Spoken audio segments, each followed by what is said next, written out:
الحمد لله وكفى وسلام على عباده الذين اصطفى أما بعد فأعوذ بالله من الشيطان الرجيم بسم الله الرحمن الرحيم وما أبرئ نفسي إن النفس لأمارة بالسوء إلا ما رحم ربي আল্লাহ পাকের অশেষ মেহেরবানি যিনি আমাদেরকে শুধুই আল্লাহকে চেনার জন্য আশার বর্ষার তৌফিক দান করেছেন, এজন্য শুকরিয়া আদায় করি আলহামদুলিল্লাহ। এই সমস্ত মজলিসের উদ্দেশ্য জানা শ্রোতাদের জন্য, আলোচকের জন্য অত্যন্ত জরুরি বিষয়। এই সমস্ত মজলিসের উদ্দেশ্য হলো আমার সাথে যেন আল্লাহর সাথে সম্পর্কটা যেন সুন্দর হয়, নিখুঁত হয়, নিখাত হয়, ত্রুটিমুক্ত হয়, শক্তিশালী হয়। এজন্য এই সমস্ত মজলিসগুলো কারো যদি আল্লাহ তাআলার সাথে সম্পর্ক ত্রুটি থাকে সেটা ঠিক করে নেওয়া যায়, এই লাইনে মেহনত করা যায়। আল্লাহর সাথে কোনো বান্দার যদি বন্ধন দুর্বল থাকে তো তার সবকিছু থাকার পরও সে শান্তিতে থাকবে, সে পেরেশানিতে থাকবে, মন কেলা খেতে পারবে, কিন্তু বাস্তবিকতে সে শান্তি পাবে না। আল্লাহ তাআলা আমাদেরকে মজলিসের উদ্দেশ্য বোঝার তৌফিক দান করেন। আমরা অনেক সময় লক্ষ্য করি মানুষ বিভিন্ন মজলিস করে তো যায় বা যাই বস হাজিরে দিলে এটাকে যথেষ্ট মনে করা। যারা দাওয়াত দিচ্ছে তারাও খুশি, মাশাআল্লাহ আসছে, আবার যারা আসছে তারাও খুশি, আসছি গেছি, কিন্তু আমি কি পেলাম? এবং আলোচকের কাছে প্রশ্নটা নাই আমি তাদেরকে কি দিলাম। তাহলে কি হইল? তাহলে এটা একটা অনুষ্ঠান হল। বাংলাদেশের বড় একজন আলেম বলছেন, যদি এই সমস্ত প্রোগ্রামে কাঙ্ক্ষিত রেজাল্ট যদি না আসে এবং কাঙ্ক্ষিত ফলাফলের দিকে যদি খেয়াল না করা হয়, তাহলে সময় নষ্ট করার আরেকটা সিস্টেম, তার একটা নতুন পদ্ধতি বাইরে হয়েছে যে সময় নষ্ট করে। আল্লাহ আমাদেরকে বোঝার তৌফিক দান করেন। এটা হচ্ছে আত্মসমালোচনার জায়গা থেকে। না হলে এই ধরনের দিনই মজলিসগুলো স্বাভাবিক হলেও এখানে ফায়দা আছে, কিন্তু সাধারণ ফায়দা নিয়ে আমরা খুশি থাকবো কেন? আমাদের তো ফায়দা, অনেক ফায়দা দরকার, আমাদের তো ভীষণ ফায়দা দরকার।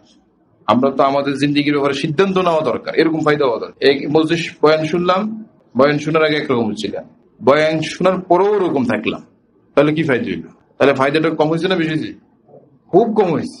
কোনো সিদ্ধান্ত তো আসলো না। এটা সিদ্ধান্ত আসতে হবে না আমি আর আল্লাহকে নারাজ করবো, ঘরে বাইরে কোথাও আমি আমার মালিককে নারাজ করবো না। এরকম সিদ্ধান্ত যে মজলিসে আসবে বুঝতে হবে মুসলমানের খুব ফায়দা হয়েছে, যে সিদ্ধান্ত নিতে পারবে না আমি কোনোভাবে আল্লাহ নাফরমানি করবো না, আমি কোনোভাবে আল্লাহকে নারাজ করবো না। পৃথিবী যেদিকে যাবে যাক, আমার কি তার, আমি আল্লাহকে খুশি রাখবো।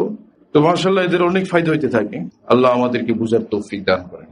আজকে খেয়াল করছি, দেখি সূরা ইউসুফ থেকে কিছু বলি, ওটা হায়াতুল মুসলিমিন আছে, সেখান থেকে যদি সুযোগ হয় দেখালাম। সূরা ইউসুফ কোরআন শরীফের একটা গুরুত্বপূর্ণ সূরা, সূরা ইউসুফ।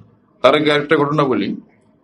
কিছু লোক কোরআনে কারিম পড়েন, তাফসীর পড়েন, নিজে নিজে পড়েন, কারোর সাথে কোনো যোগাযোগ নেই, নিজে নিজে অনুবাদ করেন, আর মাঝে মধ্যে আসিয়া ওলামাদেরকে ধমকিও দেয় আমরা তাফসীর করি, আমাদের অনুবাদ 3 খতম দেওয়া হয়েছে, 4 খতম দেওয়া হয়েছে। এরকম অনেক লোকের সাথে আমাদের সাক্ষাৎ হয়, দেখা সাক্ষাৎ হয়, তাদের সাথে কথাবার্তা হয়। তো একজনকে প্রশ্ন করলাম যে ওগুলো বলি না, উনি যে এগুলো নিয়ে মাশাআল্লাহ খুব উচ্ছ্বসিত। বললাম যে আজকে আপনার থেকে সূরা ইউসুফ নিয়ে কিছু শুনতে চাই।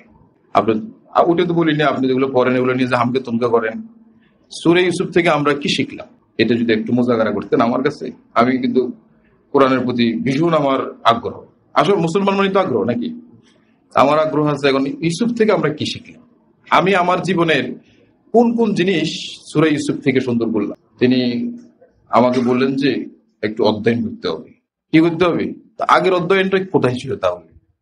এভাবে আমি অনেকগুলো জিজ্ঞেস করছি। ইব্রাহিম আলাইহিস সালামের কথা যদি আমরা একটু আলোচনা করি, ইউনূস আলাইহিস সালামের একটু যদি আমরা আলোচনা করি, ওটা খোলা রাখা নাই।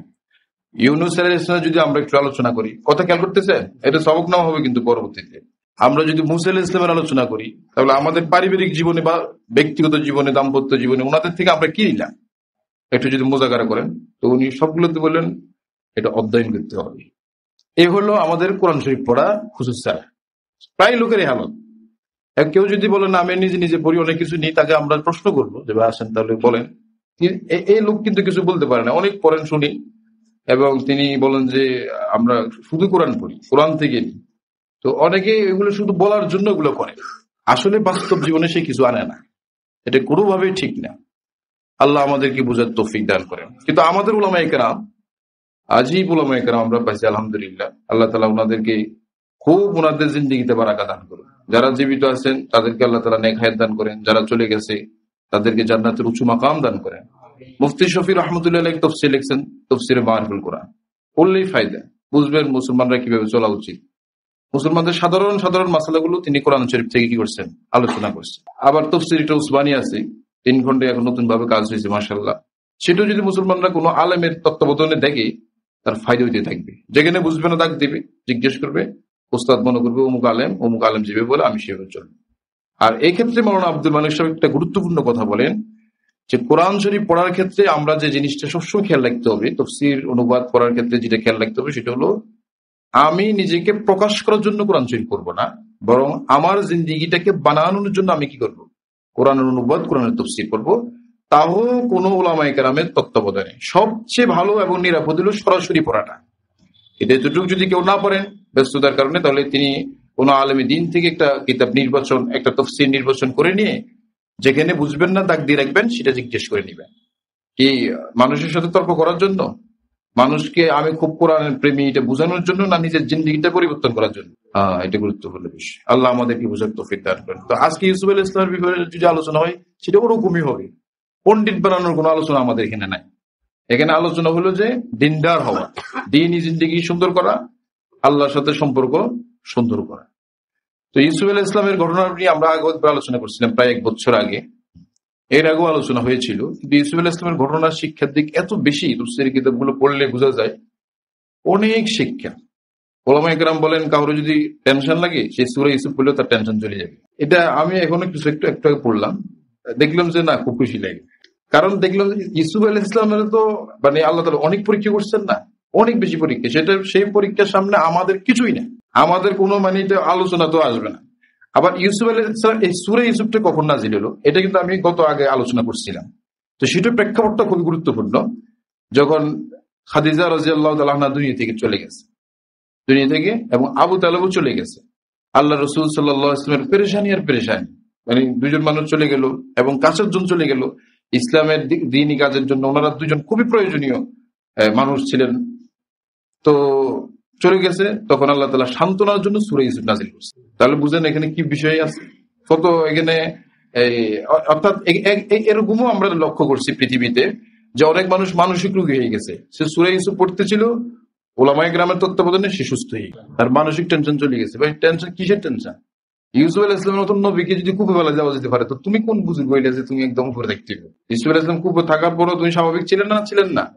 ওখানে কি হাইজেস করছেন, আমার ভালো লোক, আমি নবী, আল্লাহ আমার দেখেন না, চিনেন না, এরকম কোন কথা বলছে না? একদম স্বাভাবিক। আরো এরপর পরীক্ষাগুলো তো আরো বড়। তো ইউসুফ আলাইহিস সালামের ঘটনার একটা শিক্ষার দিক হলো গুরুত্বপূর্ণ, সেটা হলো ইউসুফ আলাইহিস সালামের হায়াতে থাকার পরে যখন ছোট তিনি তো অসম্ভব সুন্দর ছিলেন, এক বিষয় ছিল। আরেকটা ছিল ওনার ছোট বয়স থেকে অসম্ভব উন্নত আখলাক ছিল, কথাবার্তা, রং ঢং যে কাউকে আকৃষ্ট করত, যার কারণে বাবা ওনাকে একটু মহব্বত বেশি করতেন, এটা বুঝে যাইতো। আর যে কেউ এমনি দেখলে বুঝতো যে আল্লাহ ইউসুফ এটা কি হবে, এরকম একটা পজিশন ইউসুফ আলাইহিস সালামের ছিল।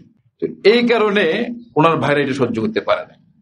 এতটুক কথা থেকে উলামায়ে কেরাম বলছেন যে একজন মানুষ আমার বিরুদ্ধে লাগলো, পাঠাগারের বিরুদ্ধে লাগলো, এটা যে পাঠাগারের দোষের কারণে লাগছে এমনটি নয় একদম। মানুষ গুণের কারণও কি মানুষের বিরুদ্ধে লাগে। পড়ালেখা ভালো হয় মাদ্রাসায়, এখন এটির বিরুদ্ধে কিছু লোক লাগবে। এখানে আধ্যাত্মিকতার খুব সুন্দর চর্চা হয়, কিছু লোক লাগবে। এক মানুষ পেরেশানের জন্য দোষ না থাকলে লাগলো গা। আর ভাই তো ইউসুফ আলাইহিস সালামের বিরুদ্ধে লাগলো গা, তার কি দোষ ছিল? বুঝে গেল একদম বিনা দোষও মানুষের বিরুদ্ধে লাগতে পারে। এটা আমাদেরকে সচেতন থাকতে হবে বিষয়। কত কথা আমাদের কাশেম ভাইকে সবাই বললো যে আল ইসলাম এরকম ওরকম সেরকম, হুজুর এমন তেমন, নানান কথা বললো। এত মানুষ যখন বলে ঠিক কথা, ঠিক যাইতাম না মসজিদ, কিন্তু তার তো ইউসুফ আলাইহিস সালামের ঘটনাটা মনে রাখা দরকার ছিল। ইউসুফ আলাইহিস সালামের ব্যাপারে যে ষড়যন্ত্র করা হইলো, সেটা কি দোষের কারণে করা হইলো না গুণের কারণে করা হইলো? তো আমাদের আল ইসলামের ব্যাপারে কি গুণের কারণে হচ্ছে না তো? আর আমরা তো দেখি যে গুণ আর গুণ। অনেক সময় অনেক মানুষ দিনের পর থেকে সরে যায়, আরেকজনের সমালোচনা করে, সে হিংসার কারণে, গুণের কারণে সমালোচনা করে, আর ওই সমালোচনাটা সহপাঠীরা গ্রহণ করে ফেলে, পরে যে চিরদিনের জন্য বঞ্চিত হয়। ও তো বঞ্চিত আছে আরেকটা, এবার ও কি হয়ে গেল বঞ্চিত। এই জন্য উলামায়ে কেরাম বলছেন এখানকার শিক্ষার একটা বড় দিক হলো যে শুধু যে দোষের কারণে মানুষ বিরুদ্ধে লাগে এমন না, গুণের কারণেও কি লাগে, বিরুদ্ধে লাগে। এতটুকু ব্রেনে থাকলে আপনার জীবনের অনেক কাজ সহজ হয়ে যাবে, এবং অনেক কাজের ক্ষেত্রে আপনি উপকৃত হওয়াটা আপনার জন্য সহজ হয়ে যাবে। এক বিষয়। আরেক বিষয় উলামায়ে কেরাম বলছেন যে ইউসুফ আলাইহিস সালামের বিরুদ্ধে ষড়যন্ত্র কারা করলো? কি বাইরের লোকেরা করছে না ঘরের ভিতরে? ঘরের ভিতরে ভাইয়েরা করছে। ভুল হয়ে গেছে ওনাদের, পরে আল্লাহ তাআলা তাদেরকে মাফ করে দিয়েছেন। আমরা আবার এটা কেউ না মনে করি যে ইউসুফ আলাইহিস সালাম ভাইরা মনে আমাদের চেয়ে নিচু ছিল, ওনারা ক্ষমাপ্রাপ্ত হয়ে এখন জান্নাতে বিচরণ করতেছে। কথা বুঝলেন না? ওনাদের কিন্তু ক্ষমার বিষয়টা আসছে, তওবা তো করছেন, নবীরে দোয়া করছেন, ইয়াকুব আলাইহিস সালাম দোয়া করছেন, ইউসুফ আলাইহিস সালাম দোয়া করছেন, এগুলো কি কোরআন শরীফে আসছে না? সুতরাং এই ঘটনাটা মনে হয় শুধু আমাদেরকে আমাদের জীবনটাকে সাজানোর জন্য, নাহলে দিন শেষে তো ওনারা সব মাপ পাই গেছে। আর এই শুরুতি ঘটনাগুলো থেকে আমাদের শিক্ষার মতন বহু কিছু আছে। তো ইউসুফ আলাইহিস সালামের বিরুদ্ধে ষড়যন্ত্র করছে ভাইয়েরা। তো ভাইয়েরা মানে এটা হচ্ছে একটা অপ্রত্যাশিত জায়গা থেকে ষড়যন্ত্র, মানুষ যেটা আশা করে না, মানে এই জায়গা থেকে আমার ষড়যন্ত্র হবে মানুষ আশা করে না, ওই জায়গা থেকে কি হয়েছে ষড়যন্ত্র হয়েছে এবং তাকে হত্যা করার সিদ্ধান্ত হয়েছে। পরবর্তীতে সেই সিদ্ধান্ত বাতিল হয়ে কুফু পর্যন্ত মানে ঠিকছে, মানে এতটুকু হোক যে না হত্যা না হোক, কুফু হোক। এখন এখানে যে বিষয়টা হলো সেটা হলো যে আমাদের সাধারণ মুসলমানরা অপ্রত্যাশিত জায়গা থেকে কোন ধরনের আঘাত পাইলে এটা নিতে পারে না, আহত হয়ে যায়, এমনকি মানসিক রোগী হয়ে যায়, চরমভাবে সে মানসিকভাবে আহত হয় এবং সেই আহতের জায়গা থেকে সে কি হয়ে যায়, মানসিকভাবে অসুস্থ হয়ে যায়। সে যদি ইউসুফ আলাইহিস সালামের ঘটনাটা যদি তার মনে থাকে, কিংবা ইউসুফ আলাইহিস সালামের সেই একই ঘটনা, তো সেখানেও একদম অপ্রত্যাশিত জায়গা থেকে, একদম কাছের জায়গা থেকে। অনেকে আছে না, আমার বুকের উপরে থাকি, আমার বুকের উপরে তুমি লাথি মেললা, এরকম একটা কথা অনেকে বলে না, মহিলারা এটা বলে, বেশি ফাললে টাললে তো আমার বুকের উপরে থাকি, আমার বুকের উপরে লাথি মেললা, এটা টেনশনের কিছু নেই। অপ্রত্যাশিত জায়গা থেকে দুনিয়াতে আঘাত আসাটা স্বাভাবিক, মাইন্ডলি প্রস্তুত থাকলে আপনার জীবন চলাটা সহজ হবে। আর মানসিক ভাবে যদি আপনি মোটো প্রস্তুত না থাকেন, আপনার কথা হলো না অপ্রত্যাশিত জায়গা থেকে আসতে পারবেন, এত কাছের থেকে কেন ব্যথা আসবে, এটা মেনে নেওয়া যায় না, আমি আত্মহত্যা করবো, না আমি পাগল হয়ে যান, তাহলে তো আপনি জীবনে চলতে পারবেন না। এটা দুনিয়ার একটা নিজাম যে মানে একদম কাছের জন থেকেও বড় ধরনের ঘটনা কি করতে পারে। এটা যখন আমাদের ব্রেনে থাকবে তখন আমরা বহু কিছু মেনে নেওয়া আমাদের জন্য কি হবে, সহজ হবে না, কঠিন হবে। এবং এটা তো অনেক বড় কঠিন বিষয় যে ইউসুফ আলাইহিস সালামের 11 জন ভাইয়ের মধ্যে 10 জন ভাই বলছেন যে হত্যা করিয়ে ফেলো তাকে, আর একজন একটু বলছে না হত্যা করো না, এতটুকু যাও না, কুকু ফেলাইলো, কোন তো কাফেলাসি হয়তো নিয়ে যেতে পারে, এতটুকু আমরা না হই। এখান থেকে ওলামায়ে কেরাম আজীব বিষয় বলছেন, ও দুশমন সবগুলো একরকম না, দুশমন কি আছে, বেশ কম আছে। সুতরাং এই দুশমনের বিরুদ্ধে কখনো যদি বক্তৃতা দিতে হয়, এটা কিন্তু আমি আগেও বলছিলাম, আমি গতকালকে ইউসুফ ঘুরতেছে ব্রেনে, পড়লাম, ঘুরলো, আবার আরো বিভিন্ন বিষয় দেখার পর ঘুরলো, তখন আমি খেলা আসছে যে আমি তো পাঠাগার করে বয়ান করছিলাম যে শুনি দেখি, তো শুনলাম যে দেখলাম যে বিষয়টা আলোচনাতে আছে, আর এখন কিছু যে বলছি যে এগুলো আবার আলোচনাতে নাই। তো এখানে এই শিক্ষাটাও আছে যে দুশ্মন সব একরকমের না, বদ্র দুশ্মনও কি আছে, বদ্র দুশ্মনের আতার অ্যাক্টিভ, কারণ এই বদ্র দুশ্মন তো শেষ পর্যন্ত রাজা বাচ্চা হওয়ার কারণ হয়ে গেল ইউসুফ আলাইহিস সালাম, এরকম না বিষয়টা। আল্লাহ আমাদেরকে বুঝার তৌফিক দান করেন। তাহলে অপ্রত্যাশিত জায়গা থেকে আঘাত আসলে এটাকে স্বাভাবিকভাবে নাও, আল্লাহর জন্য কারণের ব্যবস্থা করে নেয়, তবে এগুলো স্বাভাবিক। আমাদের যারা মধ্যপ্রাচ্যে যে চাকরি বাকরি করেন, চরম রোদে কাজ করেন, তারা আমাদেরকে শুনাইতে থাকেন এরকম ঘটনা যে হুজুর কাজ করি তো বলি যে ভাই 1 গ্লাস পানি দেন, ও তোমার লোক গিয়ে 1 গ্লাস পানি কত হয়েছে নাকি, কাজ করো, এরকম ভাবে মালিকরা বলতে থাকে। তারপরও চোখ বুঝে বাঙালিরা কাজ করে না, আবার দিন শেষে তো খুশি থাকে, বিদেশ থাকি, ফলাইন মানুষ করছি, স্কুল হলে ফলাইন মানুষ হয়ে গেছে, মুখস্থ কথাগুলো বলে। আমাদের পুরো সমাজ মুখস্থ কথার উপরে চলে, বুঝে শুনি নেই। কলেজে পড়ে একটা মানুষ হইতেছে, কলেজে পড়লে মানুষ হইতেছে, তোমার বলছি ভুল কথাগুলো প্রচারিত, কলেজে পড়ে আমরা তো নিষেধ না, এই জাগতিক শিক্ষা শিক্ষিত হওয়ার দরকার, কিন্তু মানুষ হইতে হলে তো ভাই দিনই শিক্ষা লাগবে। তাকে একজন মানুষকে শুধু কলেজে পড়ানো হচ্ছে কিন্তু দিনই শিক্ষা দেওয়া হচ্ছে না, সে কি মানুষ হচ্ছে না, এটা খেয়াল রাখতে হবে। কিন্তু এটা ব্যাপকভাবে এটা প্রচলন আছে। আমরা বলি ও মানুষ হয়েছে ওগুলো, বিএ পাস করছে, বিএ পাস করলে মানুষ হয়, দেখা গেলো যে এখন অজুর গোসল জানা, এই অজুর ফরজ জানা না, গোসলের ফরজ জানা না, সে মানুষ কেমন হইল? আল্লাহকে সে চিনে না, আল্লাহ সম্পর্কে তার আকীদা ঠিক নেই, সে মানুষ? বিএ পাস হয়ে গেছে, মানুষ হয়ে গেছে, ও বাপে বহুত কষ্ট করে মানুষ হয়েছে, আর বাপে বহুত কষ্ট করে বিএ পাস করেছে, এটা বলো, সমস্যা নাই তো, মানুষ করছে এটা কেন বলো? মানুষ হবো এক জিনিস, বিএ পাস করে কি আরেক জিনিস। কত বিএ পাস করি দেশ বেঁচে গেলা, মানুষ হচ্ছে। আল্লাহ আমাদেরকে বুঝার তৌফিক দান করেন। যাই হোক, তো এখন এই যে ইউসুফ আলাইহিস সালামের এই ঘটনাটা একদম অপ্রত্যাশিত জায়গা থেকে আসছে। এরপর উলামায়ে কেরাম আরেকটা বিষয় বলেন, খুব গুরুত্বপূর্ণ বিষয়গুলো, যে গুণের কারণে একটা আছে, আরেকটা হলো যে একদম অপ্রত্যাশিত জায়গা থেকে আঘাত হয়, এটা আমরা মানসিকভাবে প্রস্তুত থাকতে হবে, প্রস্তুত থাকলে তাহলে আমাদের জীবনটা কি হবে, সহজ হবে। আরেকটা বিষয় হলো যে ইউসুফ আলাইহিস সালামকে যখন এই কুফে পালানোর সিদ্ধান্তটা সর্বশেষ চূড়ান্ত হইল, সর্বশেষ কি হইল? আচ্ছা, এখানে আরেকটা সুন্দর কথা বলে, ওরা কিন্তু আবার পরামর্শ করছে, ওরা যে ঝামেলা করবেও, আচ্ছা কি করা যায়, তো 10 জন সিদ্ধান্ত দিয়েছে কি করিয়া পারো, হত্যা করো। আর একজন সিদ্ধান্ত দিয়েছে কি, পরামর্শ কি ফাইদে, বলছে খারাপ জায়গার পরামর্শ যদি ফাইদে হয় তো ভালো জায়গার পরামর্শ কি ফাইদে। আজকে যদি পরামর্শ না করে যদি 10 বার যদি একদিকে হত্যা করে দিত, তাহলে তো ঘটনা অন্যের দিকে চলে যেত না, মোর অন্যের দিকে নিত। কিন্তু পরামর্শ করার কারণে বিষয়টা আরেকটু স্লো হয়ে গেছে। এটা খারাপ জায়গাতে পরামর্শ হওয়ার কারণে সেখানে কিছু ভালো লোক থাকে, কিছুটা হলে ভালো থাকে, সেখানে না ভাই এভাবে করো, তাহলে একটু নিচের দিকে নামলো। তো সেখানে ভালো কাজে মানুষ যখন পরামর্শ করে তখন সেটার সুফল মানুষ আরো বেশি পায়। ইসলামের পরামর্শের অনেক বেশি গুরুত্ব, তবে সেটা ভালো কাজ, খারাপ কাজে কোনোভাবে না। বাকি খারাপ কাজও কখনো কখনো এই ভালো রেজাল্ট পাওয়া যায়, হয়তো বেশি খারাপ থেকে নিচের দিকে নাম, যেটা এখানে পাইল। আল্লাহ আমাদেরকে বুঝার তৌফিক দান করে। কত কিছু শিখার আছে, কত কিছু বুঝার আছে, কত কিছু জানার আছে।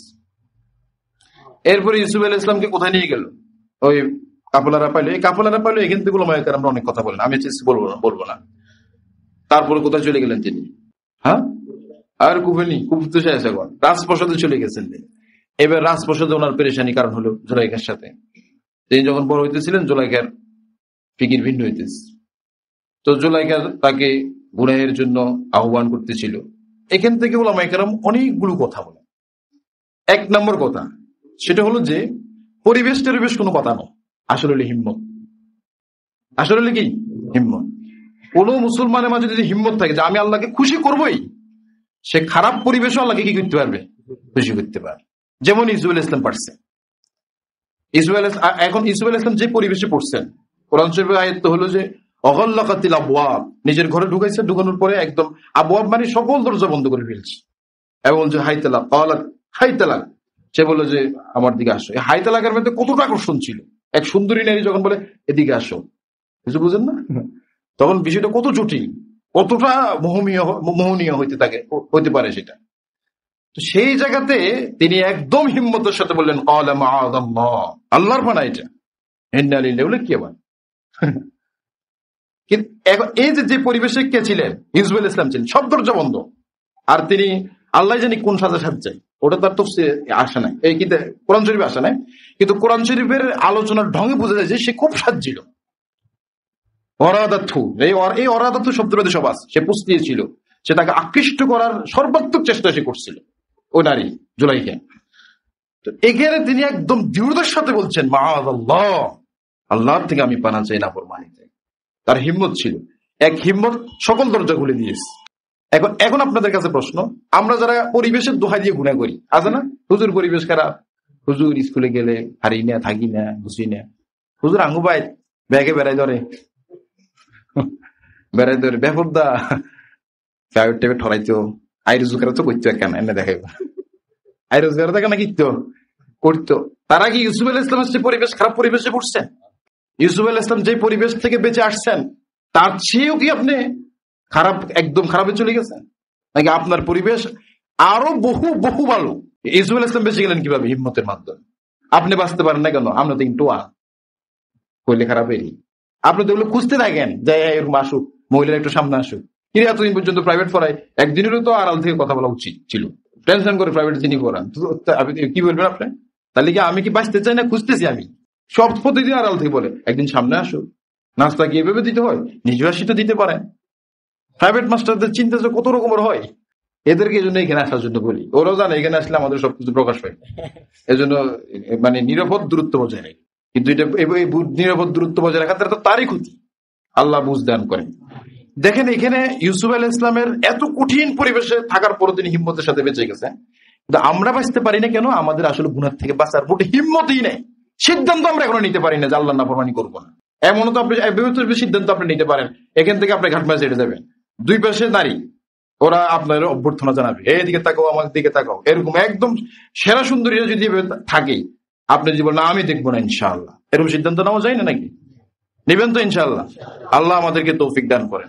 বাড়িওয়ালা মহিলারা কথা বললো বলুক, আমরা বলবো না, নিচের দিকে তাকায় চলে যাবে।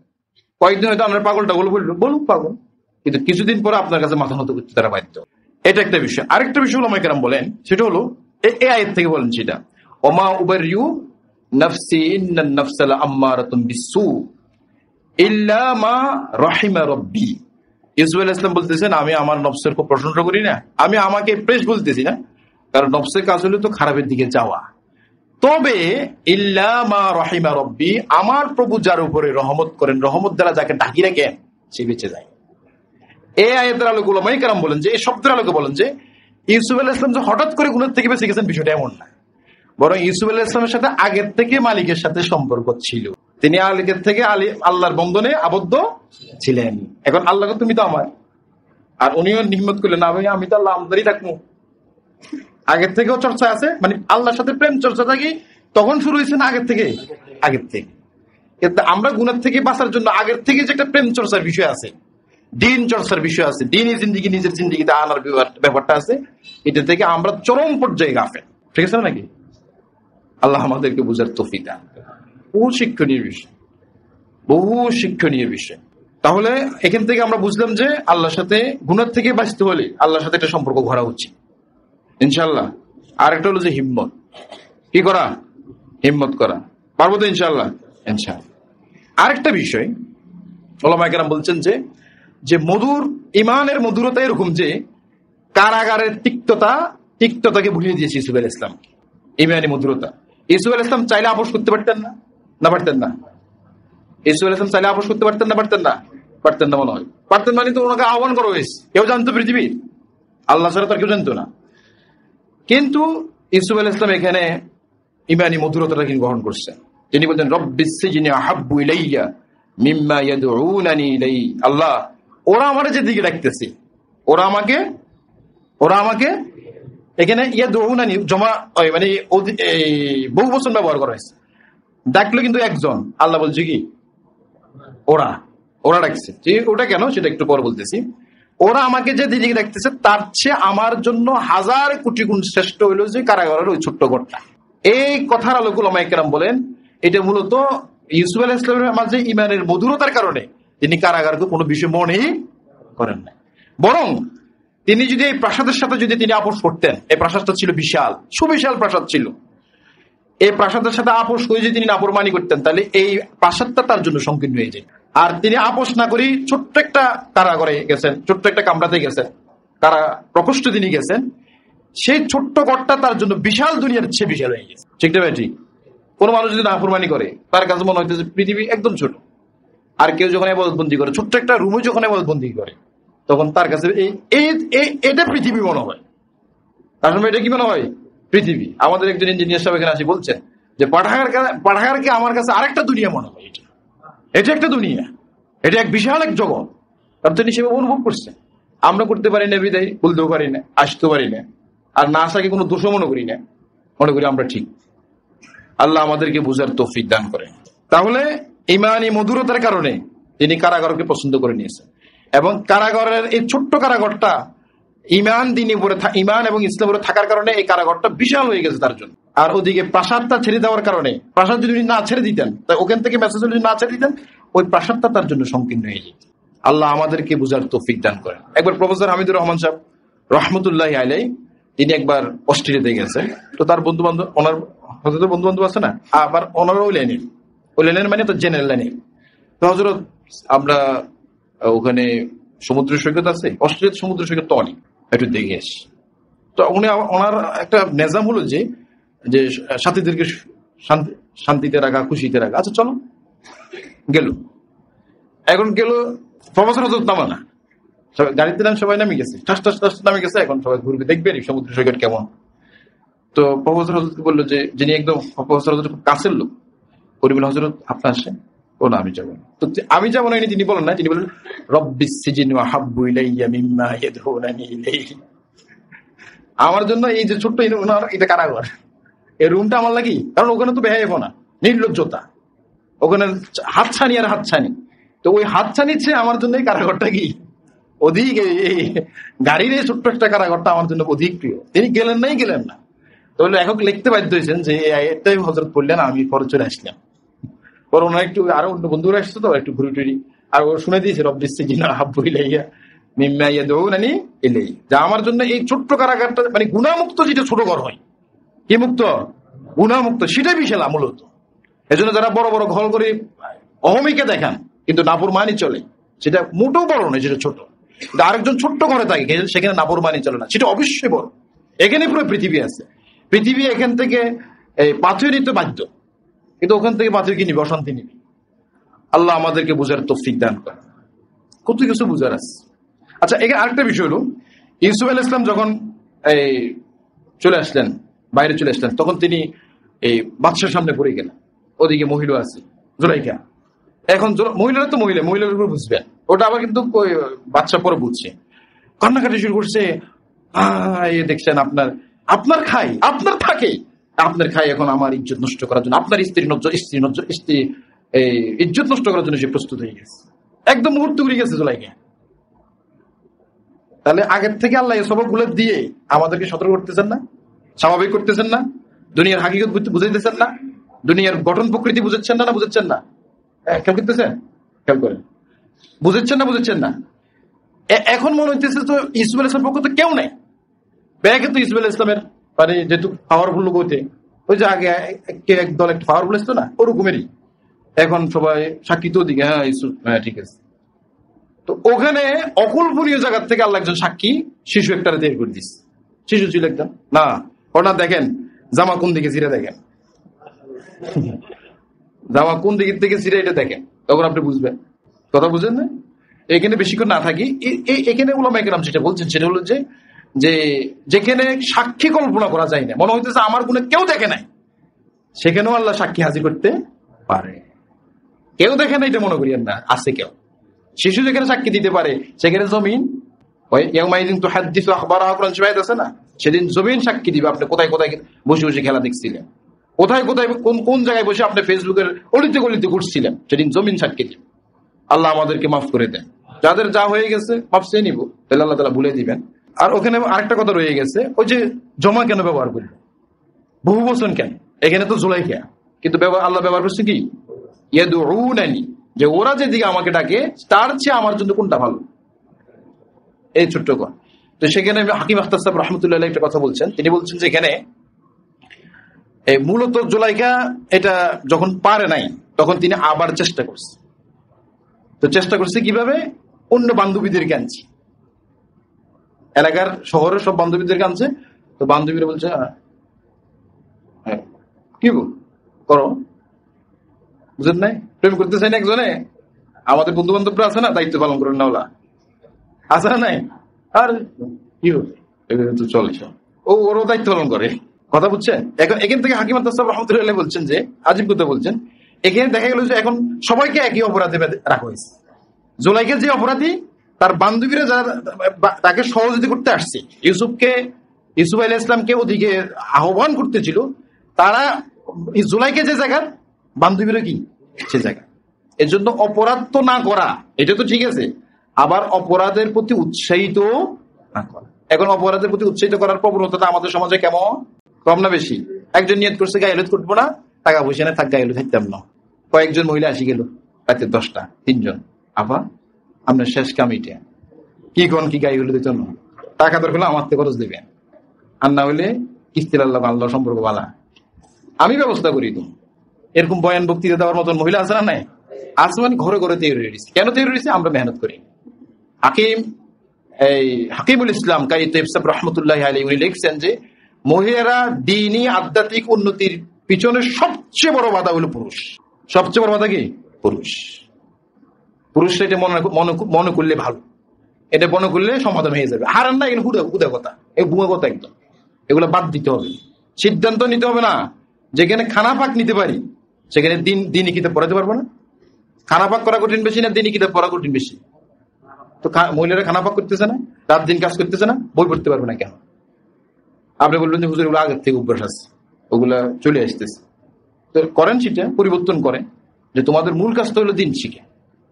আল্লাহ আমাদেরকে বুঝার তৌফিক দান করেন। ঘরে ঘরে এই কাজের জন্য যে ঝগড়াঝাটি হয়, দিন শিখে লোক এর মনে ঝগড়াঝাটি আছে, তুমি দিন শিখো না, তুমি ফজর নামাজটা ঠিক করার মতো করো না, কোরআন তেলাওয়াত করো না, এগুলো নিয়ে কোনো কি নেই, ঝগড়া নাই, এগুলো নিয়ে কোনো আলোচনা নাই। আলোচনা হলো যে বালদিটা 3 দিন তালাক অপরিষ্কার গা, বালদিটা 3 দিন তালাক, ভালো কথা, বালদি 3 দিন অপরিষ্কার থাকবে কেন? অপরিচ্ছন্নতা ইসলাম পছন্দ করে না। ইসলামের জায়গা থেকে খুব সুন্দর কথা, কিন্তু আমরা কি ইসলামের জায়গা থেকে বলতে পারি? মেজাজ হয়ে গেছে বদ্দিন, একদম সামাজিক মেজাজ হয়ে গেছে। আল্লাহ আমাদেরকে হেফাজত করেন। তাহলে এখানে জমার ব্যবহার করার পিছনে কারণ হলো যে ইউসুফ জুলাইখার সাথে তার বান্ধবীরা হয়তো যোগ দিছে করো। আল্লাহ আমাদেরকে খুব খুব বুঝদান করে। আচ্ছা, এরপরে যখন ইউসুফ আলাইহিস সালাম কোথায় গেলেন? কারাগারে গেলেন। কারাগারে যাওয়ার পরে উনি কি ওখানে বসে রয়েছেন না দিনী দাওয়াতে আছেন? দিনী দাওয়াতের কথা কিন্তু কোরআন শরীফে আসছে যে তিনি কারা সাথী থেকে বললো যে শিরিক করো না, এগুলো গুনাহ মারাত্মক বিষয়, আল্লাহকে মানো। এখান থেকে ওলামায়ে কেরাম বলছেন দাওয়াতের জন্য কোনো ক্ষেত্র দরকার নাই, স্থানের দরকার নাই, পরিস্থিতিও দরকার নাই। এটা আমাদেরকে কে শিখেছে? ইউসুফ আলাইহিস সালাম। ইউসুফ আলাইহিস সালাম যখন গোলাম ছিলেন তখনও তিনি দাওয়াত দিচ্ছেন, তিনি যখন কারাগারে ছিলেন তখনও তিনি দাওয়াত দিচ্ছেন, তিনি যখন আবার রাষ্ট্রনায়ক হয়েছেন তখনও দাওয়াতে কাজ চলছে না, চলে নাই? তিন অবস্থাতে দাওয়াতি কাজ চলছে। তা আপনি কোনটা এখন ওজুর দিবেন? কি ওজুর দেওয়ার কোনো সুযোগ আছে আমাদের? উনি কিন্তু সর্বাবস্থা দাওয়াতি কাজ করছে, কারাগারে যাই দিনই কাজ উনি শুরু করছেন। আচ্ছা, কারাগারে গেছেন, এখন কারাগার থেকে বাইর করার জন্য আল্লাহ চাইলে ফেরেশতা পাঠাইতে পারতেন না? ফেরেশতা পাঠাইতে পারতেন না? ভাঙ্গি নিয়ে আসো, আমার ইউসুফকে বাইর করে নিয়ে আসো। কিন্তু আল্লাহ এটা করেন নাই। আল্লাহ এমন একটা কাজ করছেন যেটা কেউ চিন্তা করেন নাই। বাচ্চারা স্বপ্ন দেখাইছি, বাচ্চারা কি দেখাইছি? স্বপ্ন দেখাইছি, এমন স্বপ্ন যেটা ব্যাখ্যা কেউ দিতে পারে না। কারাগারের সাথীরা বললো আমাদের ওখানে তো ভালো মানুষ আছে, তিনি ওগুলো ভালো বুঝে, ঘরে নিয়ে আসো। তাহলে একটা দুর্বুদ্ধ স্বপ্ন একজনকে রাত্রে দেখাই বাইর করার ব্যবস্থা। সুবহানাল্লাহ। কুদরত কাকে বলে? শক্তি কাকে বলে? ইন্নাল্লাহা আলা কুল্লি শাইইন কাদির, কতটা এখানে স্পষ্ট। কিন্তু আফসোসের বিষয় যে আমরা এগুলো থেকে শিখি না, শিক্ষা গ্রহণ করি না, নিই না, চুপচাপ থাকি। আচ্ছা, তাহলে কারাগার থেকে আল্লাহ তাআলা বাইর করছেন কিভাবে? ফেরেশতার মাধ্যমে, স্বপ্নের মাধ্যমে। ইসরায়েলকে এখন দমাইতেছে কিভাবে? কে কল্পনা করো না যে ইসরায়েল কিছুদিন পরে গাজার মতো হতে যাচ্ছে, গাজার মতো দৃশ্য হচ্ছে। আমি শুধু এতটুকু দোয়া করি, আল্লাহ আমাদের শাইখ দামাত বারকাতুম যে দোয়া, যে বদদোয়া ইসরায়েলের জন্য করছে, এটা আপনি পরিপূর্ণ কবুল করেন। কথা শেষ। আমরা আর পারবো না, ওইটা পরিপূর্ণ কবুল করলে পৃথিবী থেকে নিচ্ছিন্ন করে দেন এদেরকে একদম। মানুষ মনে করি ইসরায়েল কি হায়তুন মানে কেসে মার খেতেছে। আলহামদুলিল্লাহ, আল্লাহ আরো জোর ব্যবস্থা করুন এবং ইরানকে, এই শিয়া রাষ্ট্রকে আল্লাহ তাআলা মুসলমান বানায়। যাই হোক, ওই যে কারাগার থেকে বাইরে হলো, এখন বাইরে হওয়ার পরে ব্যাখ্যা দিল। এবার ব্যাখ্যা দেওয়ার পরে বিষয় আসছে যে আপনাদের তো 7 বছর সামনে দুর্ভিক্ষ আছে। 7 বছর কি আছে? দুর্ভিক্ষ আছে। কয় বছর? আর এখন কিছু পলন টলন হবে, এখন ভালো হবে। তো 7 বছরের জন্য আমাদের প্রস্তুতি নিতে হবে। তো উনি বলছেন যে এটা আমি ভালো বুঝি, আমাকে দায়িত্ব দিলে কি হবে? ভালো হবে। এই কথার আলোকে ওলামায়ে কেরাম বলছেন ওয়াজআলনি আলা খাজাইনিল কোরআন শরীফ এরকম, যে আমাকে আপনি জমিনের এই খাদ্য ভান্ডারের দায়িত্বটা আমাকে দিয়ে দেওয়া হোক। ইন্নী হাফিজুন আলিম, আমি খুব যত্নের সাথে এগুলো দেখাশোনা করব। এখন ইউসুফ আলাইহিস সালাম যে এই যে খাদ্যমন্ত্রী হলেন, এই দায়িত্বটুকু তিনি কেন নিলেন? এটা কি দায়িত্বের জায়গা থেকে নিছেন, দায়বোধ থেকে নিছেন, না নিজেকে জাতে তোলার জন্য নিছেন? আমি খাদ্যমন্ত্রী এটা বলার জন্য, নাকি সব মুসলমানদের প্রতি, সব মানুষদের প্রতি কল্যাণকামী, যে না এটা অনেকে বুঝবে না, এটা পারবে না, এটা আমাকে দেখতে হবে। আল্লাহ যেহেতু আমার এই লাইনে বুঝ দিছে, মানে একটা দায়িত্বের জায়গা থেকে। ইউসুফ আলাইহিস সালাম জানতেন এটা আমার চেয়ে আরেকজন ভালো বুঝে, ইউসুফ আলাইহিস সালাম কোনোদিনে দায়িত্ব নিতেন না। এখান থেকে ওলামায়ে কেরাম বলেন দায়িত্ব নিতে হবে দায়বোধ থেকে, দায়িত্ব নিজেকে ফোকাস করার জন্য নয়। দায়িত্বটা অনেক কঠিন জিনিস। আফসোস আমরা যেখানে সেখানে দায়িত্ব চেয়ে বসি। কেন চেয়ে বসি নিজেও জানি না। ইউসুফ আলাইহিস সালামের এই ঘটনা আমাদের জন্য শিক্ষা হলো যে কোনো দায়িত্ব যদি আমি সত্যি পারি, সেটা দায়বোধ থেকে নিতে হবে, যে না এটা আসলে এটা আমি করতে হবে, না হলে ক্ষতি হয়ে যাবে এলাকার মানুষের, সারা দেশের ক্ষতি হয়ে যাবে। এজন্য আমি যদি পারি, আল্লাহর কাছে দোয়া করলাম, তাহলে হয়ে গেল। অনেক মানুষের কি হইলো? ফায়দা। আল্লাহ আমাদেরকে বুঝার তৌফিক দান করেন। পর একটা বিষয় হলো যে সামনে যে 7 বছর যে দুর্ভিক্ষ আসতেছে, আলহামদুলিল্লাহ সেই দুর্ভিক্ষ তো ওনার প্রজ্ঞার দক্ষ পরিচালনার কারণে, দক্ষ ব্যবস্থাপনার কারণে সেই কি আসে নাই, মানে দুর্ভিক্ষ তো আসছে, কিন্তু দুর্ভিক্ষের যে ক্ষয়ক্ষতি, যে পেরেশানি, সেটা হয়নি। এখান থেকে ওলামায়ে কেরাম বলেন আমাদের দেশে যে অভাব, বেকারত্ব, টাকা পয়সা নাই, খাদ্য নাই, উঠে নাই, সেটা নাই, সেটা কি না থাকার কারণে না অব্যবস্থাপনার কারণে? সেটা কি শুধুই বেকারত্বের কারণে না অদক্ষতার কারণে? এই পুরো পৃথিবীতে যে মানুষ কষ্ট করতেছে দারিদ্র্যতে, তার একটা বড় কারণ হলো অব্যবস্থাপনা। এমনকি আমাদের ঘরে যে কষ্ট করে, সেখানেও দেখবেন কি আছে? অদক্ষতা, অব্যবস্থাপনা। ঠিক আছে না? অদক্ষতা, অব্যবস্থাপনা। ব্যবস্থাপনাটা খুব জরুরি জিনিস। এ বিষয়ে খেয়াল করা, যেটা আমাদের ইউসুফ আলাইহিস সালাম করছে, একদম খুব বিষয়গুলোকে খেয়াল রাখছে। আল্লাহ তাআলা আমাদের সকলকে বিষয়গুলো বুঝার তৌফিক দান করেন। কোরআনের এক একটা ঘটনা থেকে কত কিছু শিখার আছে, আর আমরা এটা চোখের পানি বেলায় ফেলে রাখছি। ইউসুফের ঘটনাগুলো প্রেম কাহিনীর মতন এক ধরনের, হ্যাঁ মানে চোখের পানি বেলাইতেছে। আর ভাই এটা তো জীবন সাজানোর জন্য, আগাগোড়া জীবন সাজানোর জন্য। জোলাইয়ের সাথে যে ইসুফ আলাইহিস সালাম যে অবস্থা মুখোমুখি হয়েছে, সেটা থেকে তুমি সেটা চিন্তা করে সকল পণ্যকে পরিত্যাগ করার জন্য, বুঝলেন না? সকল অশ্লীলতাকে না বলার জন্য, মাআযাল্লাহ বলার জন্য, মাআযাল্লাহ। সকল অশ্লীলতা বলবে হাইতে লাগ, আপনি বলবেন মাআযাল্লাহ। হাইতে লাগ কি আবার? হাইতে লাগতে বুঝলেন? এদিকে আসো, আমার দেখো, আমার চাও, শুধু নোটিফিকেশন আসে, শুধু আসতে থাকে নোটিফিকেশন। না, মাআযাল্লাহ কিসের নোটিফিকেশন? নোটিফিকেশন আসে ওরকম অ্যাপস ব্যবহারই করবো না, ওগুলো যেগুলো আসে ইনশাআল্লাহ। বুঝুন তো আপনারা, অনেক মুসল্লিদের দেখা যায় নামাজ পড়ে না, মোবাইল সামনে রাখে, উল্টা পাল্টা নোটিফিকেশন দ্বারা ভরা পুরো মোবাইলটা। কেন এরকম হচ্ছে মুসলমান? তোমার নোটিফিকেশন নষ্ট নষ্ট নোটিফিকেশন যদি আসতে থাকে, তো তুমি মোবাইল বন্ধ করো নাও কেন? বন্ধ করে নিতে। মসজিদে মেয়েদের এরকম নোটিফিকেশন আসলে ঠিক মসজিদে আদব প্রাপ্ত হইলো না নষ্ট করা হইলো? সব জায়গাতে আমি বড়, কিন্তু এখানে কি হইল? পাশে মানুষ দেখতেছে না দেখতেছে না, আর সেজদাতে তার চোখে পড়ে না, বড় বড় ছবিগুলো আসতেছে না? খেয়াল করা উচিত না উচিত নেই ওগুলো? আর এরকম নোটিফিকেশন কেন আসে? অনেকের তো আসে না, আপনার আসে কেন? আপনি কি সেগুলো কি দেখেন, ভিউ করেন, নাকি অন্য কোনো সমস্যা? অন্য সমস্যা থাকতে পারে, কিন্তু কেন আসে এটা আপনি নিশ্চিত করবেন। আল্লাহ আমাদেরকে হেফাজত করেন। তাহলে ইউসুফ আলাইহিস সালামের ঘটনা থেকে আমাদের বহু কিছু কি আছে, শিক্ষণীয় আছে, বহু কিছু বুঝার আছে। এরপরে ইউসুফ আলাইহিস সালাম মাশাআল্লাহ করতেছেন, ওনারাও আসলো ভাইয়েরা আসার পরে ইউসুফ এখান থেকে ওলামা কেরাম একটা গুরুত্বপূর্ণ কথা বলেন, এই যে ভাইদেরকে তিনি ক্ষমা করে দিলেন এবং ভাইদের জন্য দোয়া করলেন। এই বর্তমান জমানাতে আমাদের ভাইয়ে ভাইয়ে যে রেশারেশি, যে ঝামেলা চলতেছে সব জায়গাতে কম বেশ, এই রেশারেশি, এই যে রেশারেশির পরিস্থিতি, এই পরিস্থিতিকে সামাল দেওয়ার জন্য ইউসুফ আলাইহিস সালাম এবং ইউসুফ আলাইহিস সালাম ভাইয়ের ঘটনার মধ্যে কোনো শিক্ষা আছে কি নাই? যেখানে ইউসুফ আলাইহিস সালামকে হত্যা করার জন্য কয়জন পরামর্শ দিছে? 10 জন। একজন বুঝে কুবু আলাইহিস, তাও তো খারাপ পরামর্শ দিছে। সেই ভাইদের সাথে তিনি পরবর্তীতে আচরণ করলেন কি? তিনি তো ওগুলো মনে রাখেন নাই, মাফ করে দিচ্ছেন। বলছেন যে আল্লাহ ইয়াগফিরুল্লাহু লাকুম লা তাসরিবা আলাইকুমুল ইয়াউম, যে আজকে তোমাদের উপর আমার কোনো ধরনের অভিযোগ নাই, আল্লাহ তোমাদেরকে ক্ষমা করে দেন। এবং বলছেন যে ওয়াহু আরহামুর রাহিমিন, তিনি অনেক বেশি দয়ালু। ভাইয়ের হয়তো প্যারেশান হবে যে আমরা দোয়া করলে কি বলবেন না, যে গুনাহ আমরা করছি, তো ওয়াহু আরহামুর রাহিম। আরে ভাই, ক্ষমা কি আমি করবো না? ক্ষমা তো কে করবো? আরহামুর রাহিমিন করবি। তিনি তো শ্রেষ্ঠ দয়ালু, একদম নিশ্চিত করছেন তোমাদের কোনো টেনশন নাই, তোমরা ক্ষমা পেয়ে যাবে। পরে ওরা আব্বা তো দোয়া চাইছে, আব্বা একটু দোয়া করেন, হ্যাঁ অবশ্যই দোয়া, আল্লাহ মাফ করে দিন। কিসে বাপ, কিসে ভাই, কেমন বাপ? আমাদের এইভাবে এই সংসারের মধ্যে ভাগাভাগিতে রয়ে যায় না, এক ভাইয়ের সাথে এক ভাই দ্বন্দ্ব হইলে তো ভাই বাপ এক পক্ষ নেই। এখানে কি ইয়াকুব আলাইহিস সালাম এক পক্ষ নিছে? এক পক্ষ নেই। উনি ওনাকে মহব্বত করতেন, ঠিক আছে, ভালো কেঁদেছেন, ঠিক আছে, কিন্তু এই 10 ভাইয়ের প্রতি তো তিনি কোনো অবিচার করেন নাই, জুলুম করেন নাই, তাদেরকে তো পরিত্যাগ তিনি করেন নাই, তাদেরকে ধরে রেখেছেন। ধরে রাখার ফল কি হয়েছে? পরে ক্ষমাপ্রাপ্ত হয়ে জান্নাতের দিকে হাঁটা শুরু হয়েছে। আর আমরা ধরে রেখে কিনে বিদায় কাউকে জাহান্নামে বলাই দিই, কাউকে আরেক পথ চালাই। আমাদের উচিত হলো অত্যন্ত বিচক্ষণতার সাথে চলা। এই জমানা ফিতনার জমানা, এখানে বিচক্ষণতা খুবই কাম্য বিষয়। বাস আল্লাহ তাআলা আমাদেরকে আমল করার তৌফিক দান করেন। ওয়া আখিরু দাওয়ানা আলহামদুলিল্লাহি রাব্বিল আলামিন। পড়বেন সবাই ইনশাআল্লাহ। এই হায়াতুল মুসলিমিন, আদর্শ মুসলিম জীবন, অনেক সুন্দর বই। অনেক আলহামদুলিল্লাহ যোগাযোগ রাখি পড়েন, ওরা অনেক ফায়দা হয়। ওদিন এক মুসলমান ফোন করলো, হুজুর বাসাতে আছি, গুনাহ করতে মন চায়। আমি বললাম যে হায়াতুল মুসলিমের 216 পৃষ্ঠাতে একটা অধ্যায় আছে গুনাহ বর্জন করা, এটা পড়ো। কি বর্জন করো? এবং পরে আমাকে জানাও যে কি হইলো না হইলো। এটা না হলে আর ওষুধ আরো দিতে হবে। ওষুধ কি দিতে হবে? আরো দিতে হবে।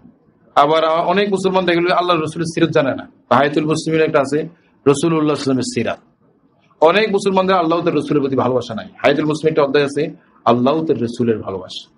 অনেক মুসলমান মনে করে যে আমি আয় করছি, মন চাইলে আমার মন মতো আমি ব্যয় করতে পারবো, কিন্তু এই অধ্যায়টা আয় ব্যয়ের ইসলামী নীতি হায়াতুল মুসলিমিন আছে। আয় করতে হবে ইসলাম বিধান অনুযায়ী, ব্যয় করতে হবে আমার মন মতে। কোন বিধান অনুযায়ী? ইসলাম। সুতরাং যারা টাকাওয়ালা একটু ফিকির করবেন, তারা এটা পড়বেন ইনশাআল্লাহ। আল্লাহ সবাইকে বই থেকে উপকৃত হওয়ার তৌফিক নসিব করে দেন। আল্লাহুম্মা লাকাল হামদু লাকা শুকরু কামা আনতা আহলুহু। আল্লাহ আপনি আমাদেরকে মাফ করে দেন, আমাদের জীবনকে আপনি সহজ করে দেন। আল্লাহ আমাদেরকে গুনাহ মুক্ত করে দেন। আমাদের এক মুরব্বী ফাটাকার সাথে গভীর সম্পর্ক রাখেন, অসুস্থ, আল্লাহ তাকে পরিপূর্ণ সুস্থ করে দেন। আল্লাহ লিটন সদাগরকে আপনি পরিপূর্ণ সুস্থ করে দেন। আল্লাহ অনেক বেশি ন্যায় খায়ের তাকে দান করেন। পাঠাগারের সাথে আরো বেশি সম্পৃক্ত হয়ে তার ওনার দ্বীনি জীবনকে আরো উন্নত করার তৌফিক দান করেন। পুরো ফ্যামিলির দিনই জীবন উন্নত করার আপনি তৌফিক দান করেন। আমাদের সকল সাথী ভাইদেরকে আল্লাহ আপনি কবুল করেন, সকল মেহমানকে আপনি কবুল করেন, সকলকে আপনি সুস্থ জীবন দান করেন। সূরা ইউসুফ থেকে আমাদের যে শিক্ষাগুলো আমরা পেলাম, আল্লাহ এগুলো আমাদেরকে আমল করার তৌফিক দান করেন। বিশেষ করে অশ্লীলতা থেকে আমাদেরকে বেঁচে থাকার তৌফিক দান করেন, বেহায়াপনা থেকে বেঁচে থাকার তৌফিক দান করেন, হিম্মত করার তৌফিক দান করেন।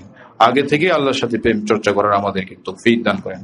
আগে থেকেই আপনার সাথে বন্ধনে আবদ্ধ হওয়ার তৌফিক নসিব করে দেন। আল্লাহ আমাদের প্রতিষ্ঠানকে কবুল করেন, এর সকল প্রয়োজন আপনি পূরণ করে দেন। আল্লাহ এখানে মাঝে মধ্যে খরচ হয়ে যায়, ঋণ হয়ে যায়, এই ঋণগুলো পরিশোধের আপনি ইজ্জতের ইন্তজাম আপনি করে দেন। আল্লাহ যে সমস্ত মুসলমান এখানে কষ্ট করে আসেন বসেন, তাদের সকলকে আপনি কবুল করেন, তাদের পরিবারে আপনি বরকত দান করেন, ঘরে ঘরে দিন চর্চার আল্লাহ ব্যবস্থা আপনি করে দেন। আল্লাহ ওয়া সাল্লাল্লাহু তাআলা আলা খায়রি খালকি মুহাম্মদ।